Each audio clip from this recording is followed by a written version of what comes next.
Central bankers loaned the federal government back $787 billion of our own money at interest for President Obama's so-called stimulus package. And just like the banker bailout, Congress was given less than an hour to read the 1,070-page-plus stimulus bill.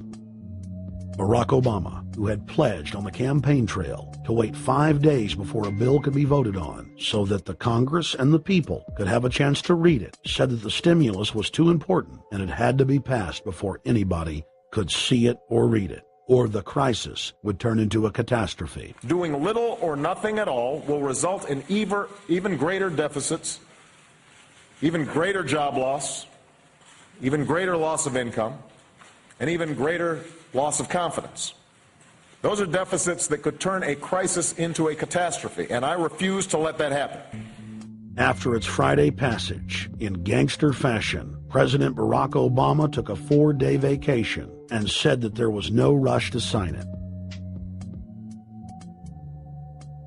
The spending bill was really a takeover bill, designed to further federalize the states and to pay off rich donors that had donated to both parties.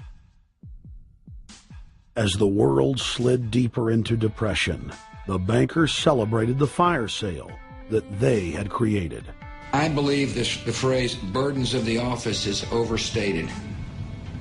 Yeah, it's kind of like, why me? Oh, the burdens, you know. Why did the financial collapse have to happen on my watch? It's just pathetic, isn't it? Self-pity. And I don't believe a President-elect Obama will be full of self-pity. With their access to unlimited fiat capital, they could now buy up sectors of the world economy not already controlled by them. For over a century, the Anglo-American establishment had worked to bring the world system to this point. Artificially engineered global bankruptcy. In an address before the Trilateral Commission in June of 1991, David Rockefeller laid out the elite's ultimate goal. The supranational sovereignty of an intellectual elite and world bankers is surely preferable to the national auto-determination practiced in the last centuries. Now that the bankers were holding the world hostage, they issued their ultimatum. The only solution to restart the global economy would be to set up a planetary government ruled by a new Bank of the World, a Bank of the World owned and controlled by them.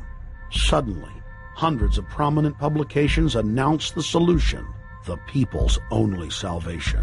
Time magazine, in an article titled The New World Order, said that the new super bank would control the world's currencies and set interest rates, and that the new bank would, quote, knock the heads of bad countries like the United States. At a meeting of central bank heads and finance ministers dubbed Bretton Woods II, the plan for world government was unveiled by the very bankers that had engineered the collapse. Formerly sovereign countries would now pay their taxes directly to the banking cartel. Hundreds of new carbon taxes, controlling every facet of human activity, would only be the beginning. Now all the elite had to do was to sell the public on accepting the final phase of their takeover. And it's Obama's job to sucker the public into standing down so the bankers' agenda can move forward unhindered. Never before in U.S. history has the media gotten behind a president like they are behind Obama. The press has pulled out all the stops, bestowing a crown of infallibility upon Obama as the savior of the people. The elite are betting everything they've got on Obama's charisma and hoping that he can sell the world on their program of tyranny. Yes, there have been differences between America and Europe. No doubt there will be differences in the future. But the burdens of global citizenship continue to bind us together.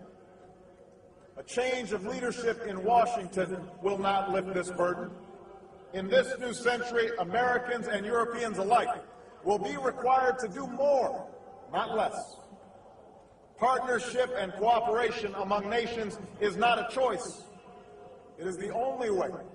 We've got to give them a stake in creating the kind of world order that I think all of us would like to see.